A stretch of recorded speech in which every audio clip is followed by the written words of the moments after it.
friends, and welcome back to the Jeffco Connects podcast. My name is Dr. Joanne Fish, and I am the Associate Dean of Humanities. And with me today is Dr. Jan Johnson. And I am the Associate Dean of Business, Social Sciences, and Public Service. And today we have with us Professor Joe Thurman, who is a professor in the History Department here at Jefferson College. How are you doing today, Joe? Doing well. Thank you for having me. Good. We're thrilled you're here because I think this is a fascinating topic and something that you're getting ready to do. I think it's going to be awesome. So tell us a little bit about your background before we get into that topic. Kind of describe your work as a historian and give us some information about you. Sure. So I've been at Jefferson College for about 21 years now. I didn't know you were that prior old. to that, yeah. I don't appear that way, but I actually am. So I've been here about 21 years. Prior to that, I was completing my first graduate degree in history, where I focused on modern European history and American history. And then I basically stepped right into teaching here at Jeffco. And so I've been doing that for about 2 decades now. And over the course of that time, I've been very fortunate to be able to teach an incredibly wide variety of classes. I've taught U.S. history, ancient civilization, Renaissance, modern Europe, African American history. And not only that, but I've been able to do that with a very wide variety of students from a wide variety of backgrounds and experiences.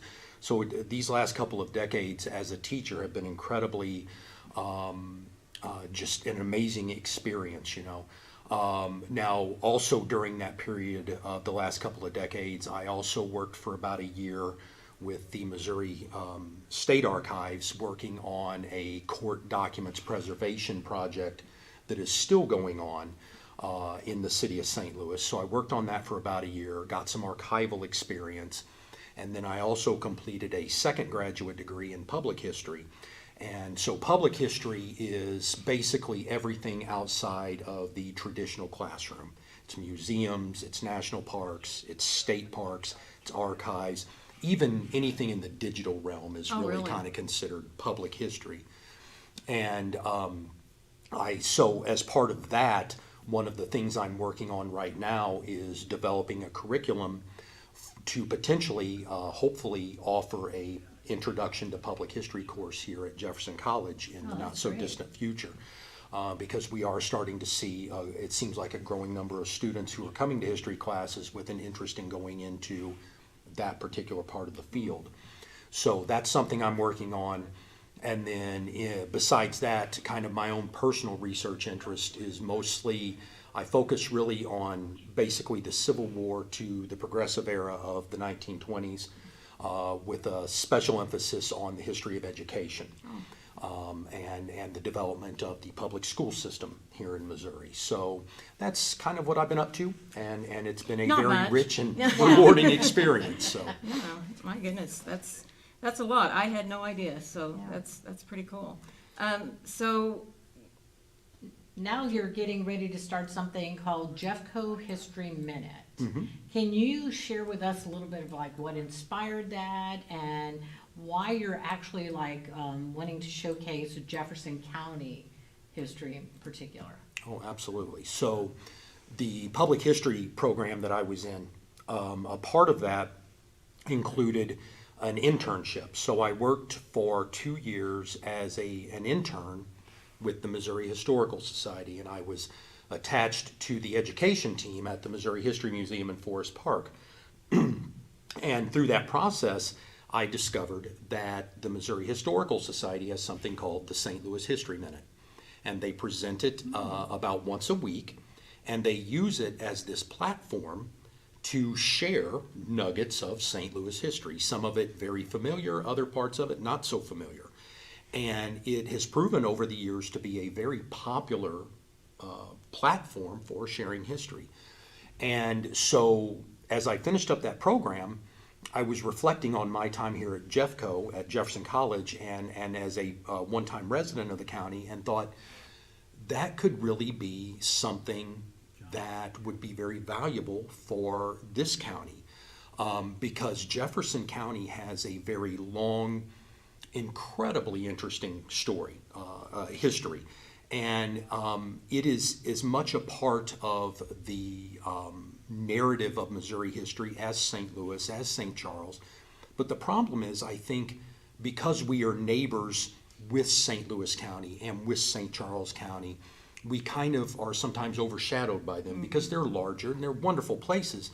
But like I said, at the same time, Jefferson County has its own rich, textured history and story to tell. And so that's how I kind of envision this as becoming a platform like the STL History Minute, except for Jefferson County. So how do you think you're going to decide what topics to feature each week? And is our library going to be, our library's history department or center going to play a part in that? Oh, absolutely. So the topic selection is both going to be the most rewarding part of this and the Right. most difficult part of Right. this. So with respect to the selection of topics, the idea is I would love to have input from across the college and across the county. I really want this to be a podcast where we tell everybody's story from across the county. And so in terms of selecting topics, part of it is going to come down to what is the community telling me they want to hear about? What are the topics that people really seem the most interested in? And so that'll certainly be part of it. And then another part of it will be about what do we have the resources for? Because there will be topics that will come up that are very interesting and I would say probably very important topics. But one of the obstacles when doing historical research is you don't always have the documentation or the information you need to tell a story. So that is certainly going to go into it as well. I have to consider, okay, are there the resources available to effectively tell this story? So that's going to be part of it as well. And then as far as the History Center here on campus goes, that is going to play a very important role in all of this because here at Jefferson College at our library, we have this local History Center that is an amazing archival resource. It has got probate records, all sorts of court records, wills. There's information in there on tax records. There's just an amazing amount, a storehouse of archival records there that not only the staff and students at Jefferson College can use, but the county can use as well. And so I want to use this podcast as a platform to kind of highlight some of the things in our collection. And so that won't be necessarily in every episode, but on a regular basis, I would like to incorporate some of the holdings in that History Center because, again, it's about not only sharing with the community what is there, but what they have access to and what they can come to our campus and research on their own if they want to. I just really love that because we're always about reaching out to the community and now we have the community coming here and that's just always fascinating to me how well we do that here. Yeah, those One connections. one of the things that I'm thinking about is some of these historical topics are pretty complex. And how are you gonna boil that down into like a minute? I mean, do you have strategies? Do you have, I just don't know how you're gonna do that. I'm going to stress out about it a lot. And then once I move past that, Yes. this is something I've given a lot of consideration to as well. And it's as you note, it's not going to be an easy hill to climb. But it all, again, goes back to topic selection. I have to begin by saying, okay, is this a manageable topic? Is it something that I can whittle down to about a minute? And the approach I'm going to take is I'm going to be very careful in the topic selection. And then once I've chosen a topic, I want to tell the story in such a way that I'm not trying to tell the entire story in 60 seconds. What I'm trying to do is plant the seed and say, here's kind of the bird's eye view of this. And then I want to equip viewers with links to other resources to say, here's the basic framework of this story. If this is something you want to learn more about, here's some other places you can go to. If you want to continue to pull at that thread and learn more about it, here's resources we have at the History Center or at the library. or at the county library that you can go to and continue to dig. So it starts with that. And then there's also the realization that there are some topics that may be very big, but they're so important they need to be told. Yeah. So my approach with that is going to be, I'm going to be okay with maybe breaking some of these stories down into multiple podcasts. Oh, that's a great idea. So it'll kind of become a bit of a serial. Like, for example, I've already begun soliciting input for topics, and one of the themes that is coming up is there's a lot of interest in local Native American history. And that's obvious, that's a huge topic. But it's a not only an important topic, but it's a topic that can be told from multiple perspectives, multiple angles. So that's something I can tackle across, multiple podcasts. So that's kind of how it all boils down to just very careful topic selection, and then finding ways, if necessary, to break it up across multiple podcasts. Wow. So you talked a little bit about what inspired you to do this. So what I want to ask is, have you thought any about ways to incorporate your research or incorporate this podcast in with any of your courses that you teach? Oh, most certainly, yes. So with respect to incorporating my own research, a lot of the research I have done has been around, like, say, for example, post-Civil War Reconstruction era schools for the formerly enslaved here in Jefferson County. And I've collected over the years just a ton of records and documentation on specific teachers, locations of schools, attitudes toward those schools, their successes, their failures. And so that's just one example of how I will bring in kind of that narrative based on the research that I've done with respect to education. Now, as far as incorporating this into the classroom, one of the ways that can happen is once I'm able to put the final touches on an introduction to public history course, this is the sort of thing that students in a class like that could do. Right. They could write podcasts because podcasts are an example of public history. And so they could write and create their own storylines for a podcast like this. Or just having them brainstorm topics and going out and researching and putting together the materials, kind of doing the behind the scenes work for putting the story together to begin with. I think students would love that. I Right. mean, just to think about really making those connections with history and what they're interested in. And if you have students who are interested in creating their own podcast someday, that would be a perfect segue to that, I think. I think that's just great. And it's fun to, listen to you talk about it, and I'm sure then that excitement goes to the students, and you can get students excited about it. So I guess what I'm thinking is you've given us a little bit of a sneak peek of what's coming up, but I'd like to know, can you give us a sneak peek of what's coming up that you're really excited about? I knew this question was coming. I can. I don't want to let too much of the cat out of the bag, so to speak. Sure. But I have a personal favorite that is going to be one of the early episodes, that is the Biltmore Supper Club, which was let's call it a business operation that was started in 1929 in the middle of Prohibition, right on the Jefferson County, St. Louis County line. Because the laws vary between St. Louis County and Jefferson County. It's Prohibition. It's a speakeasy. Now, the building itself is no longer there, but it is in the northern part of the county, obviously, and the Biltmore is something that you'll hear bits and pieces and nuggets of information about, and I want to share kind of the story and the history of that. So that's one of them.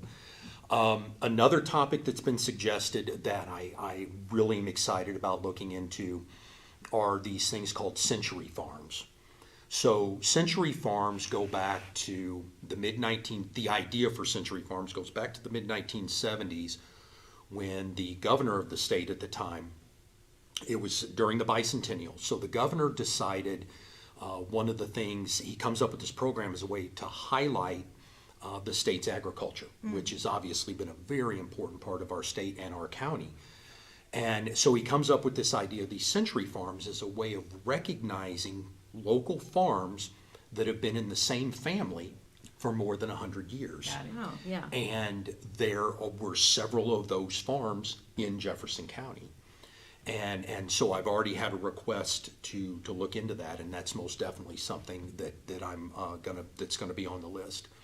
1922, there was a train wreck near Sulphur Springs that was very well publicized. It's very well known. It happened on the Missouri Pacific line, which was one of the bigger rail lines running through Missouri at the time. So there's a lot of interest in that as well.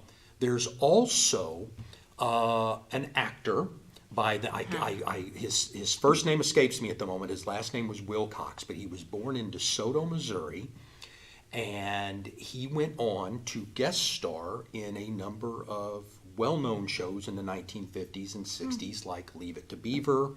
He was on Perry Mason, and at one point, apparently Jerry Mathers, who played, for those of you who are familiar with the show Leave It to Beaver, Jerry Mathers apparently visited Wilcox's home in DeSoto at one point.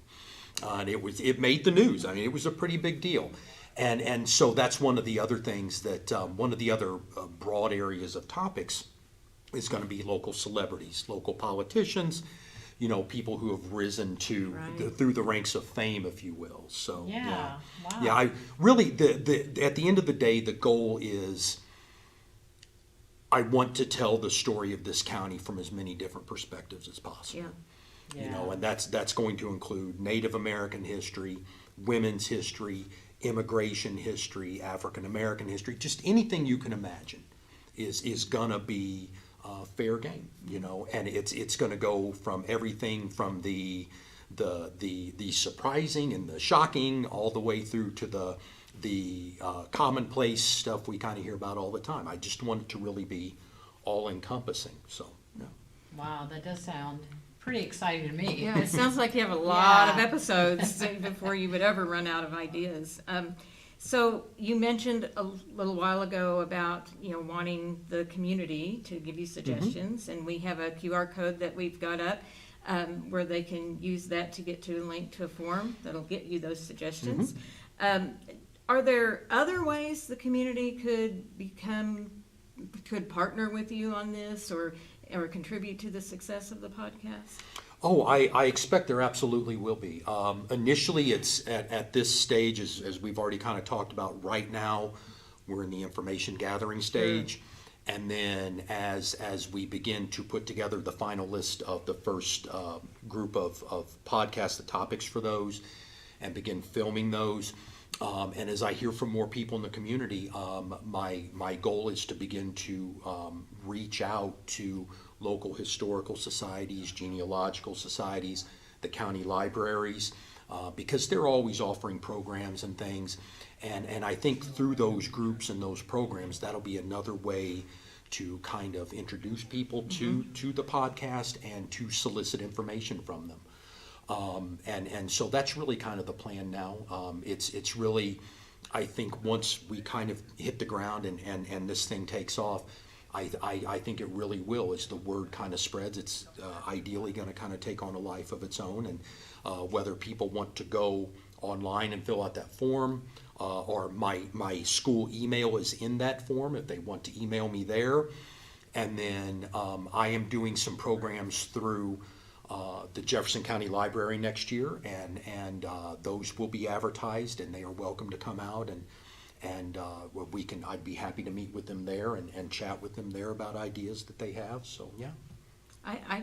I'm so excited about I this. know, me because too. I think that it really holds, I mean, a lot of different ideas that could come up even that you haven't talked about, you know, here at Jefferson College. I was just thinking, when I was in college, I dreaded taking history classes. Same. Not that I didn't like history, but I didn't have a good appreciation for Right. it at that age. But I really feel like this could be something that could entice our students and draw them in even more so than they are now to it. Sure. Yeah. I hope so. And one of the other kind of goals I have, one of the sayings I kind of try to teach by is, as whether I'm teaching or doing the podcast, I always strive to make the familiar unfamiliar. And so I say that because if there are folks out there who have an idea, but maybe they're like, oh, this story's been told 1,000 times, you never know. Right. There may be surprises hidden in there where all of a sudden there's something that we've thought for decades we knew the story of. Right. And then all of a sudden we realize maybe we don't. Yeah. And so, you know, I do want to encourage anybody who's interested in sharing a topic. Don't second guess it. If something strikes you as interesting, let me know. Because if it strikes one person as interesting, it probably strikes many people as interesting, Absolutely. and they just don't necessarily talk about it. Absolutely, Yeah. absolutely. Yeah.